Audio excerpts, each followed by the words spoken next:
Bonjour à tous, j'espère que votre rentrée s'est bien passée. Ah oui, les vacances c'est bien, mais à un moment ça se termine. Personnellement, les vacances m'ont fait un bien fou, je suis requinqué comme il faut, et je suis prêt à vivre de nouvelles aventures. D'ailleurs, aujourd'hui, je vais vous parler d'une belle, celle de la guerre des oubliés et du tome 3. D'ailleurs, on va ouvrir ce petit bébé à la fin de la vidéo. Aujourd'hui, on va mixer deux idées de vidéo, celle sur la guerre des oubliés et les retours sûrs. Ah oui, parce que, depuis le début, je vous parle beaucoup de l'univers, de la création, des différentes créatures, de la magie et tout ça, mais pas vraiment de ce qu'il y a à l'intérieur du livre. Alors, je profite de la sortie du tome 3 pour me lancer. Bonne idée, hein? Bon, j'avoue, c'est pas la mienne. Merci Isabelle.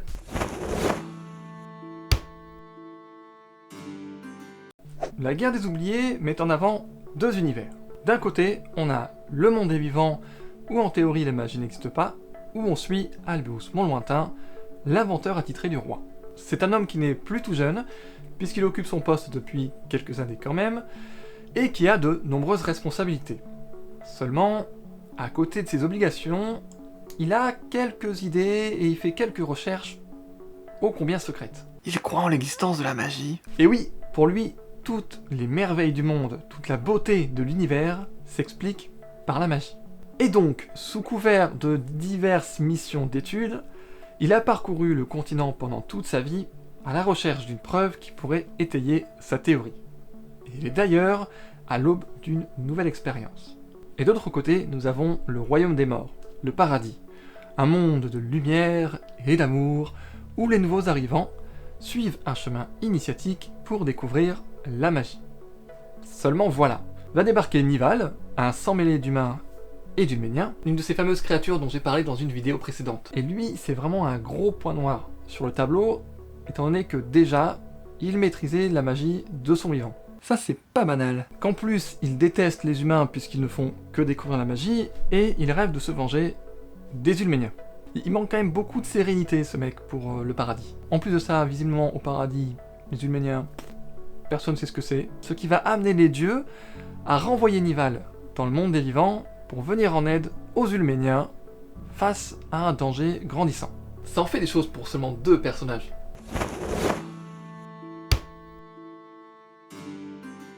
Mon avis sur la guerre des oubliés? Bah, ça déchire. Best livre ever. Et puis bon, quelle plume, quelle fluidité, quel talent, quel... Ok, je me calme. Pour commencer, au niveau des personnages, même si je parle que de deux dans le résumé, il y en a quand même quelques-uns, ils ont chacun leur passé, leur caractère et leurs aspirations. D'ailleurs, c'est ce qui éloigne un petit peu la guerre des oubliés de ce qu'on voit d'habitude dans la fantasy, puisque là, bien souvent, quand des personnages vont se réunir, c'est parce qu'ils ont un but commun. Mais une fois ce but rempli, eh ben, il y a de fortes chances pour qu'ils se séparent. Ils ne vont pas forcément rester amis pour la vie. Ils ont aussi souvent des origines très différentes, donc si certains sont nobles, comme Albius Montlointain, d'autres pas du tout. Par exemple, Zaïel vient carrément d'un autre continent, il avait ses propres traditions, sa propre culture et ses propres croyances.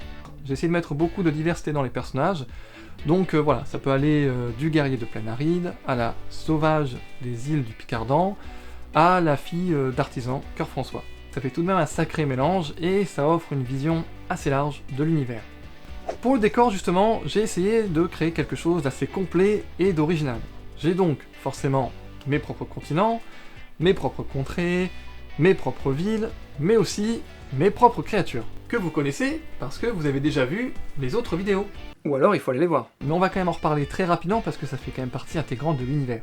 Donc, on dit adieu aux elfes, aux nains, aux trolls et à toute la clique pour laisser de la place aux Béors, aux Uraks, aux Ulméniens, petite dédicace à Nival, aux Marclans et aux Léviens.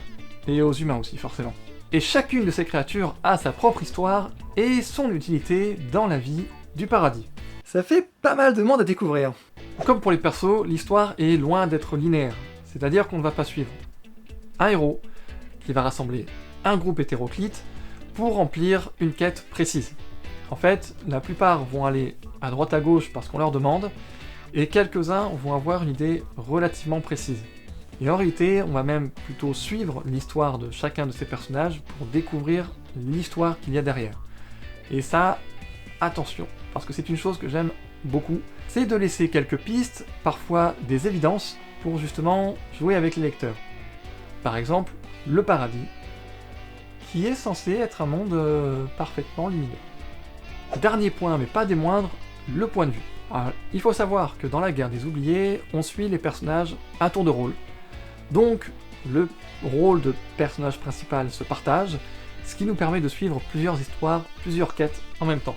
À ceci près qu'avec Albeus Moins Lointain, la plupart du temps, c'est un carnet de route, donc avec des entrées et tout.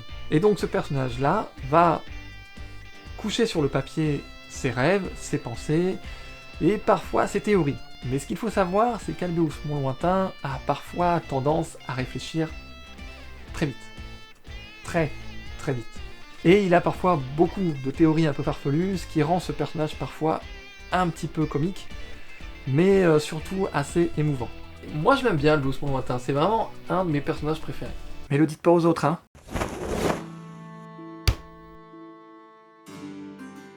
Est-ce que je vous recommande la guerre des oubliés?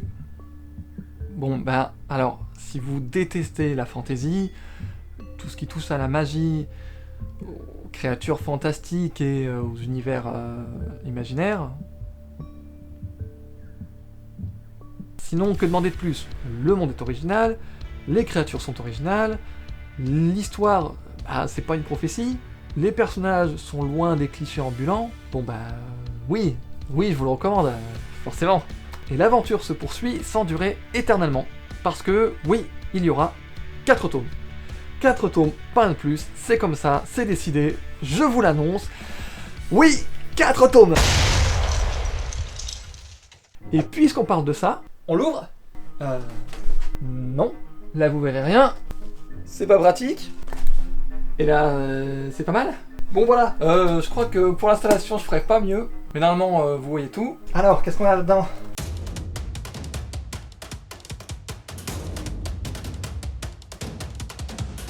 Ha ha ha!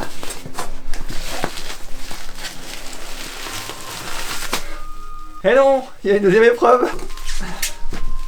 Ok, c'est bon, vous voyez toujours? C'est prêt?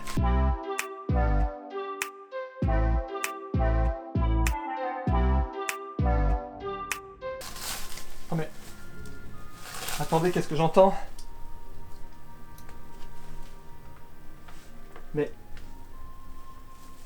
Mais c'est le chant de l'abonnement! Mais... Oui!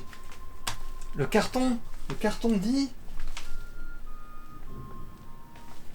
Vous devez vous abonner à la chaîne et laisser un pouce bleu. C'est quand même pas banal ça, non? Et aux différents réseaux sociaux. Sur Instagram. Qu'est-ce qu'ils ont mis dans mon carton? Mais... Et pensez à Tipeee aussi. Eh... C'est pas banal ça, hein? Donc, je vous répète le message, hein. N'hésitez pas à vous abonner à la chaîne, à laisser un petit pouce bleu et un commentaire, et à me rejoindre sur les différents réseaux sociaux. Allez, je vous le fais pas souvent.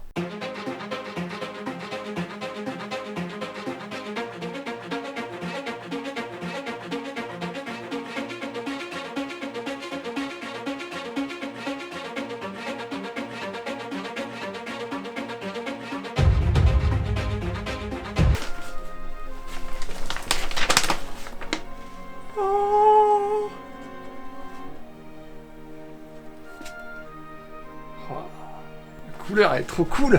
Donc la couverture a encore été faite par mon frère et qui représente Zaline.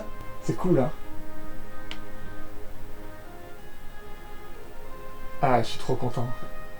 Ça rend super bien. Donc le tome 3, si vous voulez, il est commandable normalement dans toutes les librairies, sur internet, sur le site de la maison d'édition, donc 500 éditions, à ceci près peut-être sur Amazon. Je crois que